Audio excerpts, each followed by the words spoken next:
Alors, je m'appelle Serge Quentin, je suis professeur titulaire de philosophie à l'Université du Québec à Trois-Rivières et membre du Centre interuniversitaire d'études québécoises. Et je publie un livre qui s'intitule « La souveraineté dans l'impasse ». C'est un recueil d'essais sur le Québec, des essais que j'ai écrits au cours des 17 dernières années.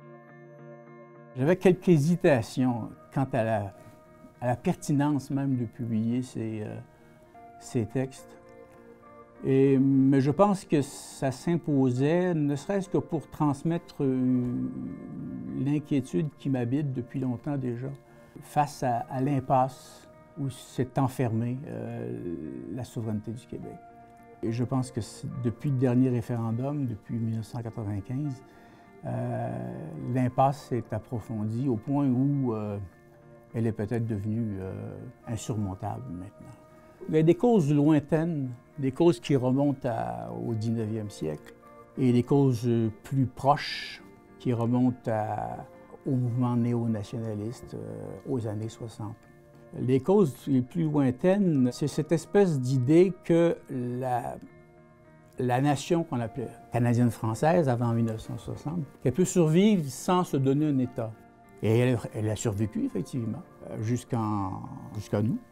Je pense que ça a profondément marqué la psyché québécoise, même la psyché québécoise la plus contemporaine, l'idée d'une survivance culturelle, l'idée qu'on peut survivre sans État. Maintenant, évidemment, il y a des causes plus proches. L'avènement du mouvement Souveraineté Association, qui a donné lieu ensuite au Parti québécois. L'idée d'une bonne gouvernance péquiste a pris le dessus petit à petit, au détriment de la réalisation de la souveraineté ou même de la souveraineté association. Le Parti québécois a fini par perdre et à faire perdre au peuple québécois lui-même les raisons profondes de faire la souveraineté du Québec. Alors que ça ne se soit même pas réalisé, la souveraineté association, ça en a découragé plusieurs, je pense. Et dans un contexte, c'est le contexte nord-américain, avec le voisinage des États-Unis, je pense que le Québec s'américanise rapidement. C'est une survivance qui est elle-même très menacée.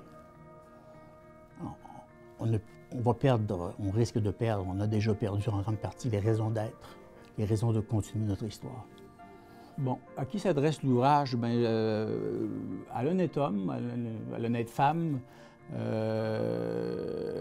ceux et celles qui sont toujours préoccupés par la question de l'identité collective, et qui veulent réfléchir, nourrir leur réflexion sur les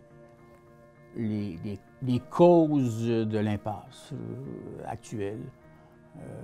Et puis je pense qu'aussi longtemps qu'on va réfléchir, qu'on va s'interroger sur l'impasse, on va survivre.